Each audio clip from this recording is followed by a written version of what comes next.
ምዕራፍ 46 ስለ አሕዛብ ወደ ነቢዩ ወደ ኤርምያስ የመጣው የእግዚአብሔር ቃል ይህ ነው። ስለ ግብፅ በኤፍራጥስ ወንዝ አጠገብ በከርከሚሽ ስለነበረው በይሁዳ ንጉሥ በኢዮስያስ ልጅ በኢዮአቄም በአራተኛው ዓመት የባቢሎን ንጉሥ ናቡከደነፆር ስለመታው ስለ ግብፅ ንጉሥ ስለ ፈርዖን ኒካው ሰራዊት ጋሻ ጦር አዘጋጁ፣ ወደ ሰልፍም ቅረቡ። ፈረሰኞች ሆይ ፈረሶቹን ለጉሙና ውጡ፣ ራስ ቁርንም ደፍታችሁ ቁሙ፣ ጦርንም ሰንግሉ፣ ጥሩንም ልበሱ። ፈርተው ወደ ኋላ ሲመለሱ ኃያላኖቻቸውም ሲደበደቡ ወደ ኋላቸውም ሳይመለከቱ ፈጥነው ሲሸሹ ለምን አየሁ? በዚህና በዚያ ድንጋጤ አለ ይላል እግዚአብሔር። ፈጣኑ አያመልጥም፣ ኃያሉም አይድንም። በሰሜን በኤፍራጥስ ወንዝ በኩል ተሰናክለው ወደቁ። ይህ እንደ ግብፅ ወንዝ የሚነሣ ውሃውም እንደ ወንዝ የሚናወጥ ማን ነው? ግብፅ እንደ ግብፅ ወንዝ ይነሳል፣ ውሃውም እንደ ወንዙ ይናወጣል።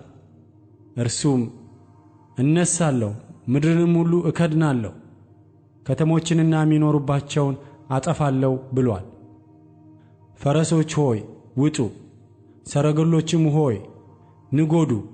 ጋሻም የሚያነግቡ የኢትዮጵያና የፉጥ ኃያላን፣ ቀስትንም ይዘው የሚስቡ የሉድ ኃያላን ይውጡ። ያን ቀን ጠላቶቹን የሚበቀልበት የሰራዊት ጌታ የእግዚአብሔር የበቀል ቀን ነው። ሰይፍ በልቶ ይጠግባል፣ በደማቸውም ይሰክራል።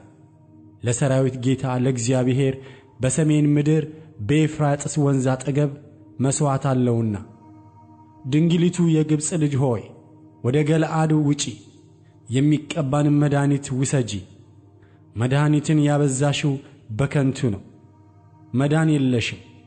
ኃያሉ በኃያሉ ላይ ተሰናክሎ ሁለቱ በአንድነት ወድቀዋልና አሕዛብ ጉስቁልናሽን ሰምተዋል። የባቢሎን ንጉሥ ናቡከደነፆር እንዲመጣና የግብፅ ምድር እንዲመታ እግዚአብሔር ለነቢዩ ለኤርምያስ የተናገረው ቃል ይህ ነው።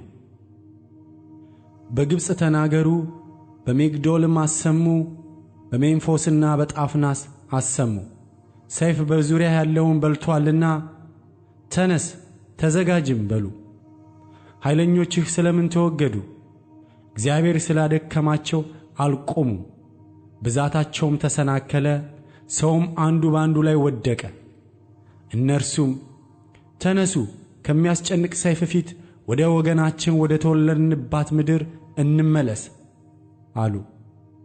በዚያም የግብፅ ንጉሥ ፈርዖንን ሰዓቱን የሚያሳልፍ ጉረኛ ብለው ጠሩት።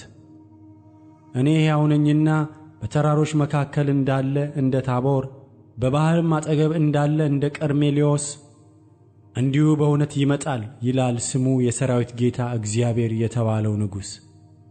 አንቺ በግብፅ የምትቀመጪ ልጅ ሆይ ሜንፎስ ባድማ ትሆናለችና ትቃጠልማለችና የሚቀመጥባትም አይገኝምና ለምርኮ የሚሆን ዕቃ አዘጋጂ።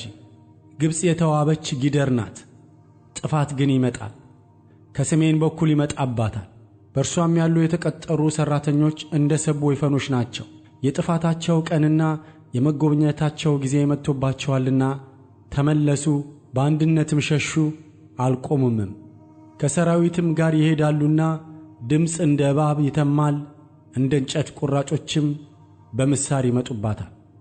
ይቈጠሩ ዘንድ የማይቻሉትን የዱርዋን ዛፎች ይቈርጣሉ ይላል እግዚአብሔር። ከአንበጣ ይልቅ በዝተዋልና ቁጥርም የላቸውምና። የግብፅ ልጅ ታፍራለች፣ በሰሜን ሕዝብ እጅ አልፋ ትሰጣለች።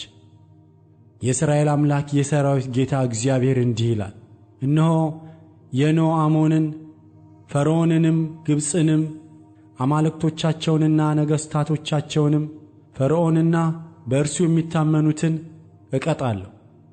ነፍሳቸውንም በሚፈልጉ ሰዎች እጅ በባቢሎንም ንጉሥ በናቡከደነፆር እጅ በባሪያዎቹም እጅ አሳልፌ እሰጣቸዋለሁ።